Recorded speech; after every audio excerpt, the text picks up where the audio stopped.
Hi అండి అందరికీ. 2 days videos రాపోయేసరికి ఒకటే మెసేజ్. ఏం చేయనండి, మొన్ననేమో ఫోన్ డిస్ప్లే పోయింది, నిన్ననేమో బుడ్డోనికి ఫీవర్ వచ్చి హాస్పిటల్కి వెళ్ళాము. అస్సలు టైమే ఉండట్లేదు వీడియోస్ చేయడానికి.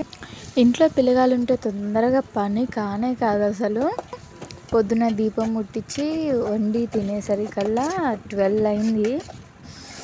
ఇందాకలేమో మా హస్బెండ్ బయటికి వెళ్దాం అనగానే రెడీ అయ్యి బయటికి వెళ్ళి పానీపూరి తిని వచ్చేసరికి 7 అయింది.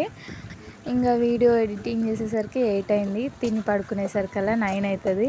నైట్ 11 కూడా అవుతుంది అప్పుడప్పుడు. మా హస్బెండ్ ఏమో డ్యూటీ పోతాడు, పిల్లగాన్ని పట్టుకోవడానికి ఎవ్వరు ఉండరు. వాడు పడుకున్నప్పుడే పని చేసుకుంటా నేను. మా అత్తమ్మేమో మా ఆయన చిన్నప్పుడే చనిపోయింది. మావయ్య ఏమో మొన్న రీసెంట్గా 1 ఇయర్ అయింది చనిపోయి. మాకు ఇక్కడ ఎవ్వరు ఉండరండి. అదే అమ్మ వాళ్ళ ఇంటికాడైతే అమ్మ నాన్న అందరు ఉంటారు.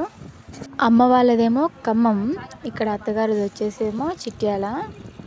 చాలా లాంగ్, అసలు వెళ్ళి రావాలన్నా చాలా ఇబ్బంది అవుతుంది బస్సులో. అన్నట్టు ఈరోజు ఎగ్ పులుసు చేశానండి. చాలా బాగుంది, చాలా టేస్టీగా కూడా వచ్చిందండి. మా పతి గారికేమో పులుసులు అంటే అస్సలు పడదు. నాకు పులుసు అంటే చాలా ఇష్టం. ఇంకా పచ్చి పులుసు అయితే పిచ్చి అనమాట. లాస్ట్లో ఒక్కసారైనా పోసుకొని తినాలనిపిస్తుంది పచ్చి పులుసు. వీడియో నచ్చితే లైక్ చేయండి, షేర్ చేయండి, సబ్స్క్రైబ్ చేయండి.